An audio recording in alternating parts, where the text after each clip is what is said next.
Welcome to my YouTube channel Yusuf studio. السلام علیکم ناظرین۔ 20 نومبر 1979 بروز منگل 1400 ہجری کا پہلا دن یعنی یکم محرم کی صبح امام کعبہ شیخ عبدل بن سبیل نے جیسے ہی فجر کی نماز کا سلام پھیرا تھا تو چند مسلح آدمیوں نے امام کعبہ کو گھیرے میں لے لیا اور لاؤڈ سپیکر پر اعلان کیا گیا کہ ہم نے حرم شریف پر قبضہ کر لیا ہے۔ خانہ کعبہ کے 51 دروازوں کے محافظوں کو قتل کر دیا گیا۔ میں کمانڈر جہمان بن سیف اتیبی مخاطب ہوں۔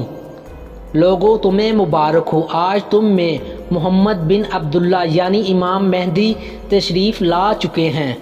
سب لوگوں پر فرض ہے کہ ان کی بیعت کی جائے۔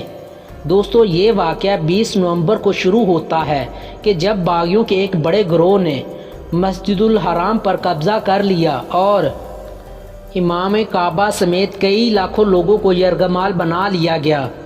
ان کا سرگنا جہمان بن سیف اتیبی تھا، جس نے اپنے ہی سالے محمد بن عبداللہ قحطانی کو امام مہدی بنا کر پیش کیا۔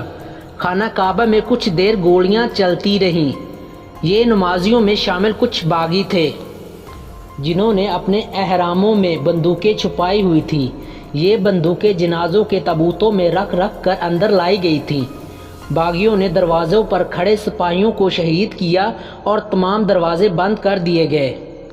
پھر ان میں سے ایک بدہیبت داڑھی والے شخص نے نعرہ مارا، اللہ اکبر، او مسلمانوں، مہدی آ گیا، مہدی آ گیا۔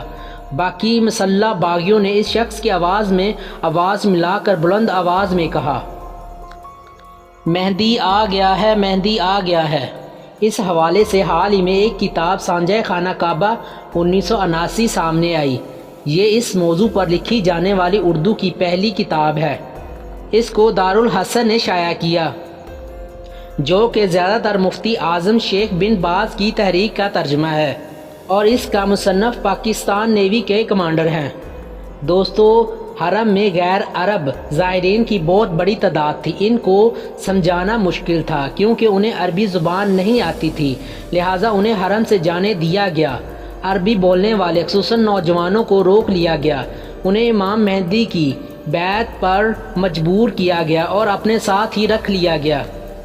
خیر، باغیوں نے حرم شریف کے میناروں پر اپنے سنائپر تعینات کر دیے اور لوگوں سے زبردستی محمد بن عبداللہ قحطانی یعنی کہ جس کو امام مہدی کے طور پر پیش کیا گیا، اس کی بیعت لی جانے لگی۔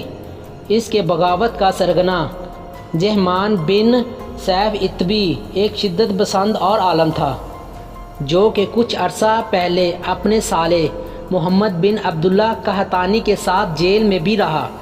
اسی جیل میں جہمان بن سیف اتبی نے اپنے سالے محمد بن عبداللہ قحطانی سے کہا کہ مجھے خواب میں دکھایا گیا ہے کہ تم امام مہدی ہو۔ اسی طرح اتبی نے قحطانی کو قائل کر لیا کہ وہ امام مہدی ہے۔ جہمان بن سیف اتبی نے مدینے کی اسلامک یونیورسٹی میں لیکچرار بھی رہا اور وہاں سے اس نے بہت سے طالب علموں کو اپنے ساتھ ملا لیا تھا اور اپنے سالے محمد بن عبداللہ کی بیعت کروائی۔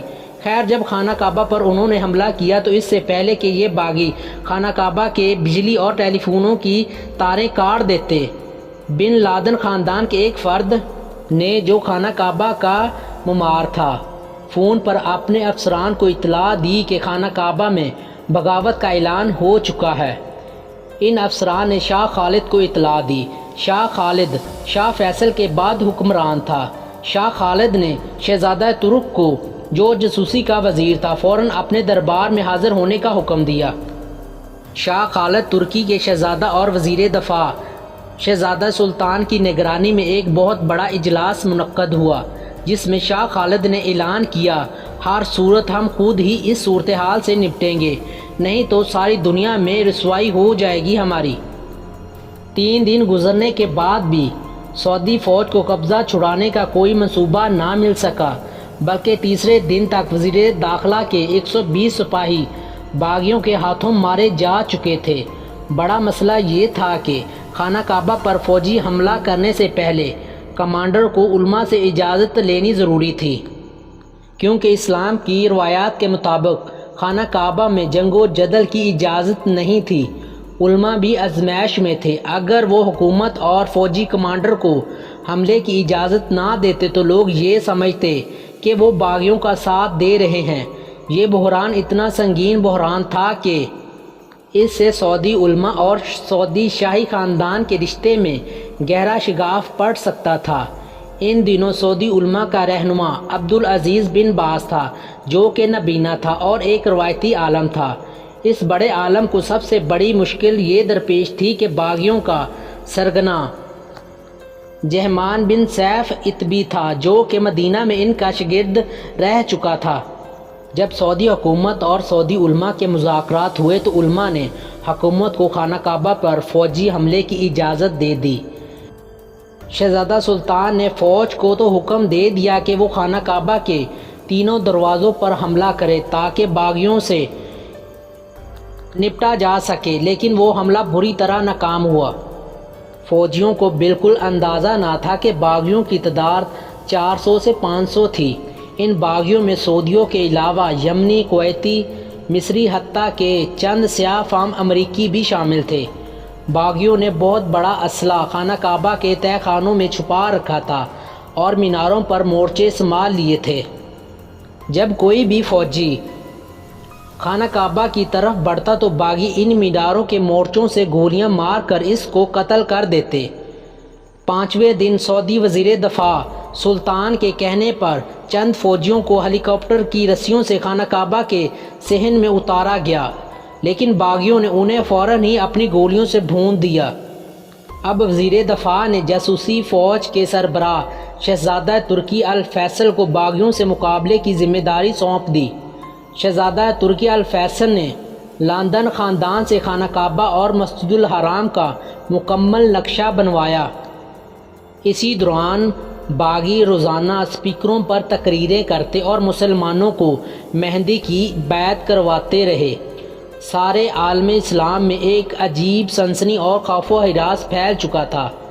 ترکی الفیصل کی منصوبہ بندی رنگ لے آئی اور میناروں پر موجود تمام باغی ہلاک ہو گئے تو سعودی سپاہی خانہ کعبہ میں داخل ہوئے اور وہاں موجود باغیوں نے تہہ خانوں میں پناہ لی۔ باغیوں کی لاشوں میں محمد بن عبداللہ قحطانی کی لاش بھی موجود تھی۔ اس کے باوجود بھی باغی اپنے سرگنا جہمان بن سیف اتبی کے ساتھ تہہ خانوں میں موجود رہے اور ہتھیار نہ ڈالے۔ اب منصوبہ بنائے جانے لگے کیسے باغیوں کو تہہ خانوں میں ہلاک کیا جائے۔ ایک مشورہ زیر غور آیا کہ تہہ خانوں میں پانی چھوڑ کر اس میں کرنٹ چھوڑ دیا جائے، لیکن پانی کی قلت کی وجہ سے اس پر عمل نہ کیا جا سکا۔ ترکی الفیصل کو جب کچھ نہ سمجھ میں آیا تو دنیا کے نامور جاسوسی ادارے ISI پاکستان سے بھی رابطہ کیا گیا، جن کے کہنے پر پہلے تہہ خانوں میں زہریلی گیس چھوڑی گئی، پھر سوراخوں میں سے گرنیڈ بم پھینکے گئے اور آخرکار 15 دن بعد خانہ کعبہ کا قبضہ واپس حاصل کر لیا۔ اس کے نتیجے میں 400 کے قریب باغی ہلاک ہوئے اور 120 زخمی باغیوں نے ہتھیار ڈال دیے۔ انہی زخمیوں میں ان کا سرگنا جہمان بن سیف اتبی بھی تھے۔ اس جنگ میں 441 حاجی اور 560 سعودی فوجی بھی شہید ہوئے۔ تو ناظرین، یہاں ہوتا ہے ہماری ویڈیو کا اختتام، اور اگر آپ ہمارے چینل پر نئے ہیں اور ابھی تک آپ نے ہمارا چینل سبسکرائب نہیں کیا تو ہماری آپ سے گزارش ہے کہ آپ ہمارا چینل ضرور سبسکرائب کریں۔